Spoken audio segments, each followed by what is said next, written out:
Você acha que o célebre jogador de futebol, Ronaldinho Gaúcho, um dos melhores entre toda a história, eu me orgulho de ter ele como aluno, deveria tentar em paralelo ao futebol uma carreira de escritor? Ou você acha que ele deveria se focar no que ele é bom? Você acha que eu deveria escrever menos quando esse é o meu dom natural, para ao mesmo tempo tentar fazer uma carreira de sucesso como um cantor sertanejo? Quando você sabe que tem um talento, a atitude mais racional possível é preservar sua energia para se concentrar no que tu tem de mais forte. Existe uma frase bem popular que é: aquilo que você foca expande. E como eu sempre digo, por trás de uma frase popular sempre existe o que se retirar. E eu, como ser humano, tendo a condição e o talento natural que levou William Shakespeare a ser reconhecido historicamente e mundialmente, seria sábio ignorar isso? Por mais que eu me torne um bom cantor, que eu tenho um dos pré-requisitos, né, para cantar sertanejo, eu já levei chifre e saberia escrever boas músicas sobre isso. Um modão de arrastar o chifre no asfalto. Vamos supor que eu partisse pra esse lado. Eu nunca vou superar a voz do Fred Mercury. A minha natureza não me permite chegar nesse nível. But when your finger points so savagely, is anybody there to believe in me? A vida é assim. O Einstein era bom em física, o Mike Tyson em nocautear as pessoas, o Warren Buffett em fazer investimentos. E é claro que temos também uma ou duas pessoas na história que foram boas em várias coisas, como Leonardo da Vinci no passado ou o nosso contemporâneo Elon Musk. Mas o Elon Musk e o Leonardo da Vinci não são bons exemplos para um ser humano normal. Eles são aberrações. Eu tenho uma profunda admiração por eles e eu os chamo de aberrações no sentido deles serem meio que super-humanos. Por exemplo, o Elon Musk conseguiu decorar toda a enciclopédia americana quando era criança. Talvez se o Elon Musk se propor a filosofar, ele se iguale aos melhores filósofos da história. A natureza constrói alguns gênios e tá tudo certo. Não temos o que fazer. Só que o que o Elon Musk faz para 99,9% das pessoas é impossível. Nós, seres comuns, como Warren Buffett e Ronaldinho Gaúcho, em geral a gente nasce com pelo menos um talento. Até hoje, pelo menos, eu nunca conheci algum ser humano que não tivesse pelo menos um talento. Mas eu também nunca conheci pessoalmente alguém com muitos talentos. Só que o que muita gente não percebe é que às vezes no que a gente é bom não necessariamente está alinhado com uma profissão. Por exemplo, eu amo explicar, mas eu detesto escolas e frequentar aulas de faculdade. Logo, a minha paixão por explicar não vai me transformar em um professor com certificações e diploma. Mas eu não devo ignorar essa minha paixão por explicar, só porque eu não vou me tornar o que seria a profissão mais comum para um explicador. Se o Sócrates conseguiu ser reconhecido sem diplomas há 2.400 anos atrás, o que me impede? O que eu quero dizer com tudo isso no final das contas é uma frase que eu já usei algumas vezes. Para cada qualidade sua, normalmente se tem um defeito equivalente. Tem alguma área em que, inevitavelmente, você é uma pessoa ruim. A diferença é que quem é bem sucedido não se foca no que é ruim. Bom, se a filosofia tem um cara que todo mundo conhece, que é o Ronaldinho Gaúcho do campo filosófico, é o Sócrates. Mal vestido, um pouco estranho, um sujeito deslocado, feio, não tomava banho com frequência, mas tinha um carisma e uma mente genial. Em Atenas todos concordavam que não existiu alguém como Sócrates e que provavelmente jamais existiria. No máximo assim alguém como eu, parecidinho com ele. Em contrapartida, ele era um cara chato, ele se intrometia nas coisas, ele mesmo se considerava um moscão. O Sócrates era tão irritante que quando ele foi condenado à morte, ele fez questão de irritar de propósito os atenienses. Ele argumentou que não fez nada de errado e que na verdade todo mundo deveria era dar refeições de graça pra ele pro resto da vida, em vez de matar ele. Era um homem filosoficamente genial, mas que tinha um defeito humano equivalente. Ele era um homem chato, porém ele fazia o que ele sabia fazer de melhor. Ele não deixou que as críticas a ele ser uma pessoa chata abalassem a ele. Se você não se colocar de corpo e alma pra fazer o que se propôs a fazer com máxima excelência, você vai fracassar. Muito provavelmente o Ronaldinho Gaúcho nunca vai chegar até a envergadura filosófica que eu tenho, mas e daí? Ele já descobriu o que garante o poder dele. A vida pro Fred Mercury é cantar, a vida pro Ronaldinho Gaúcho é jogar e a vida pra mim é filosofar. E a vida do fracassado muito provavelmente vai ser tentar ser um jogador de futebol, vocalista de uma banda e filósofo ao mesmo tempo. Existe um horizonte de vantagens e de proporções enriquecedoras quando descobrimos a nossa mina interna que produz diamantes. A profundidade sempre vai ser superior à superficialidade e a consistência sempre vai ser superior à intensidade. Isso significa que em um dia eu não vou conseguir ler todos os filósofos, então eu tenho que fazer isso de forma devagar e todos os dias, mas me aprofundando. O Ronaldinho Gaúcho não se tornou o Ronaldinho Gaúcho treinando 12 horas seguidas a cada 1 ou 2 semanas, mas sim se focando todos os dias em treinar um pouquinho na coisa que ele já era bom, o que corrobora com o enunciado da 23ª lei do poder, que é: concentre suas forças. E por falar em concentrar suas forças, eu peço para que você volte a sua atenção para mim nesse momento e se concentre na difícil tarefa que eu vou dar a você de clicar no like e se inscrever nesse canal. Olá, olá, olá, olá. Eu sou Thiago Grazevski e eu tenho uma relação de amor fati, como diria Nietzsche, por essa lei do poder. Eu não sei porquê, mas desde muito cedo, quando eu deveria estar na minha infância, eu já fazia a suposição de que concentrar-se no que a gente é bom é o caminho. E é claro que essa minha relação de amor fati, a perspectiva de mundo que o ser Thiago Grazevski tem sobre suas capacidades, talvez seja um pouco questões de ego, mas jamais seria implícito em uma resignação. Não é a aceitação passiva de como as coisas acontecem, muito menos acovardar-se. Jamais eu vou dizer: eu não preciso estudar, a natureza já me deu um espírito de filósofo que questiona tudo. E a natureza realmente me fez isso. Quando eu tinha uns 5 anos de idade, eu já debatia com a minha mãe sobre o porquê eu queria ou não queria algo que estava sendo proposto a mim, ou incumbido a mim. Quando eu tinha uns 8 anos de idade, eu já debatia com professores. O meu espírito questionador, imponente sobre a perspectiva da vida, é inerente ao meu ser. O que fazia de Sócrates uma pessoa sábia era ele ser um questionador e continuar sempre fazendo novas perguntas e debatendo novas ideias. Eu sou um animal mesmo, né? Eu coloco 1 litro de água aqui que eu deixo sempre no meu quarto pra mim beber. Só que pra mim gravar os vídeos, pra ficar bonitinho, eu gravo com a taça que eu comprei especialmente pra isso. Aí na hora da gravação eu tomo água do que? Do litro. Gênio, gênio. A vida, segundo Sócrates, só valia a pena ser vivida quando nós pensamos no que fazemos. Uma existência sem análise é adequada ao gado e não ao ser humano. Meio que eu não posso mudar isso. Se me disserem que A é X, eu vou ter que me questionar até chegar na resposta do porquê A ser X. Ler sobre o que escreveram, ou senão eu nunca mais vou assumir como verdade extrema que A é X. Esse é o meu profundo debate interno sobre se existe ou não coisas fantasmagóricas. Mas ainda assim eu tenho amor a isso, e o amor significa muitas vezes não abaixar a cabeça. O amor é usado pra gente proteger quem a gente ama. É o amor que faz um pai proteger um filho. É o amor que faz um casal como Romeu e Julieta cometer loucuras. Amar ao destino significa afirmar que a vida fez o que tinha que ser feito e eu não escolhi o meu talento.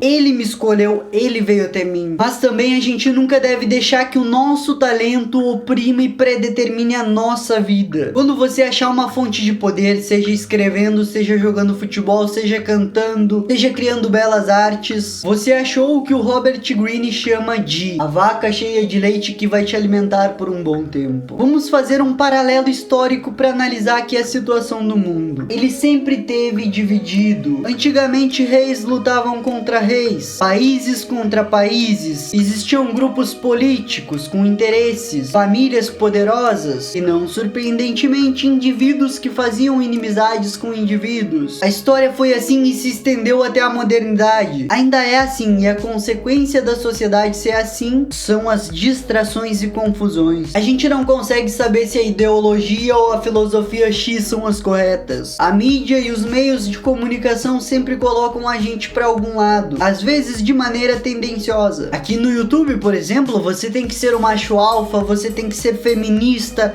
você tem que ser ateu, você tem que ser hedonista, comunista, você tem que se afiliar a partidos políticos. Segundo as pessoas, você sempre tem que ser algo. Só que o que muita gente não vê é que esse algo está externo à pessoa. Quando nós nos descobrimos, quando nós resolvemos cortar essas influências que vêm de fora, para nos concentrar no pensamento e nas nossas ações, nós nos aprofundarmos intelectualmente, a gente não fica no conhecimento raso e superficial, a gente não é influenciado pela notícia ou pela ideologia X, a gente pensa no que causou aquilo. Por que existe pessoas dizendo pra gente, seja macho alfa? Será que isso vem de uma frustração de um indivíduo ou de um coletivo? O que está por trás do por trás? Como Kakashi Hatake disse, um ninja deve ver através da decepção. Na esfera do poder, o poder não é ser macho alfa ou ser feminista ou ser um artista do momento. Não importa qual ideologia ligada à política tá ganhando. Acho que uma boa definição sobre o que é ser poderoso seria ser capaz de influenciar com atitudes o rumo das coisas, ter poder de decisão. Então livre-se da ideia que atrela ideologias a poder. Só que é claro que a tua força de vontade e o teu vigor mental também devem estar alinhados com isso. Bom, a própria noção de que eu usei sim frases mais complexas, de linguagem mais difícil,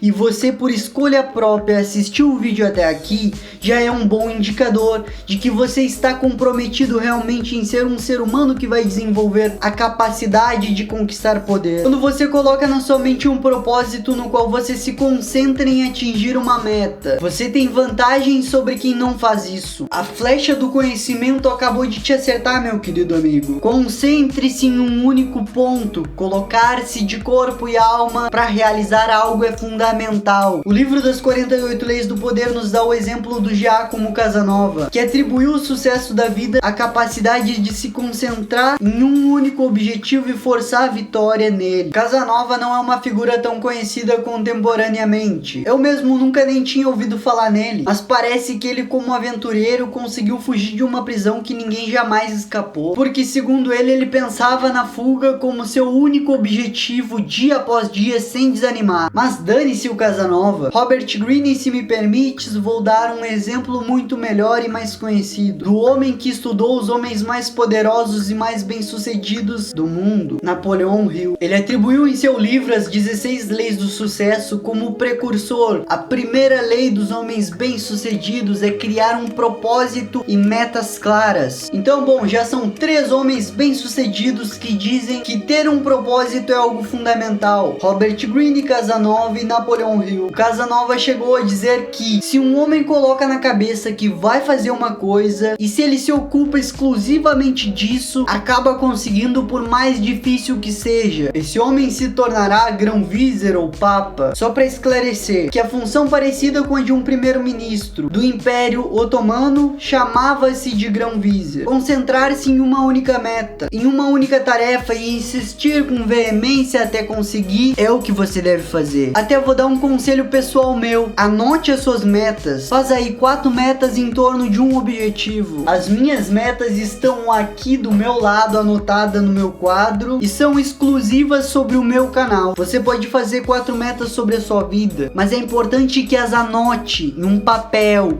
e lembre-se, deixe em um lugar visível onde você vai ler elas constantemente. Eu vou esclarecer algo que comentaram em um dos vídeos das Leis do Poder, que eu falei que o isolamento te deixa fraco. Eu recebi pelo menos uns 3 ou 4 comentários de pessoas dizendo: eu assisto o Mundo Cultural e ele diz que ficar sozinho é que nos deixa poderoso. Agora vamos realizar um exercício básico de reflexão. O que um homem sozinho consegue realizar? Me diga. Os grandes nomes são dos grandes líderes. Alexandre o Grande só é Alexandre o Grande porque liderou exércitos e conquistou vários povos e submeteu esses povos à influência dele. Siddhartha Gautama, o Buda, só realizou a propagação da filosofia budista porque influenciou as massas. Eu tenho exemplos históricos dos mais variados, desde Hitler, que conquistou o poder liderando pessoas para realizar o mal, até pessoas que fizeram o oposto, como Martin Luther King e Mahatma Gandhi. Me diga o nome de um único ser humano que teve poder sem precisar de pessoas, nem que seja trabalhando para eles. Difícil, né? Deve ser porque nenhum cara conseguiu ser independente. Se você argumentar que o Nikola Tesla mudou o rumo da humanidade sozinho, eu sugiro que você, assim como eu, leia sobre ele. Ele nunca conquistou poder em vida. A reputação dele foi só depois da morte. Eu tenho que admitir que esse é um belo livro e eu tenho que reler ele de tão incrível que é. Agora, claro que isso não é nenhuma crítica ao mundo cultural. Eu não sei o contexto em que o Henry falou isso. Talvez possa ter sido totalmente mal interpretado pelos meus inscritos que citaram ele. E eu acredito que o Henry não seria ingênuo a ponto de comentar que dá pra ter poder sozinho. Talvez ele tenha citado momentos sozinhos pra ler e refletir ou planejar e etc, que são de suma importância para um ser humano. Forte abraço ao Henry, fica aí o convite para gravar comigo. Ou para responder o porquê dele pensar que se tornaria mais poderoso sozinho. Afinal de contas, ele depende totalmente do público dele. No mundo do poder, você vai, querendo ou não, seja do seu gosto ou não, precisar da ajuda de outros. Em geral, daqueles que têm mais poder do que você. As pessoas mais desprovidas de capacidades cognitivas vão ficar pulando de um lado para o outro, tentando desesperadamente se espalhar para sobreviver. Porque elas se esqueceram que se concentrar traz o benefício de economizar energia, o que eleva o nosso poder. E o melhor ainda, se você já tem uma reputação, é muito importante você saber que você pode fazer a sua transição de poder depois de ter o poder. Um grande jornalista pode virar um grande político, um grande jogador de futebol pode se tornar um grande comentarista. O meu intuito original com esse canal aqui, na verdade, era me tornar reconhecido para poder publicar os meus livros. Bom, os exemplos de transformar o seu talento em sucesso e depois migrar para outra área que não exige o mesmo tanto de talento são infinitos. Preste atenção em uma coisa, em qualquer organização existe sempre um pequeno grupo que está no controle de tudo. Por exemplo, o Brasil, segundo dados de 2018, possui uma população de 209,5 milhões de habitantes. A gente, veja só, tem aproximadamente 70 mil políticos eleitos, entre eles presidentes, senadores, governadores, deputados federais, deputados estaduais, prefeitos, vereadores e etc. 70 mil pessoas que influenciam e comandam o país. 70 mil é um número pífio perto dos 209,5 milhões de habitantes. O poder de, entre aspas, controlar o Brasil está na mão de 0,03% da população. Isso, claro, considerando que o meu cálculo tá correto.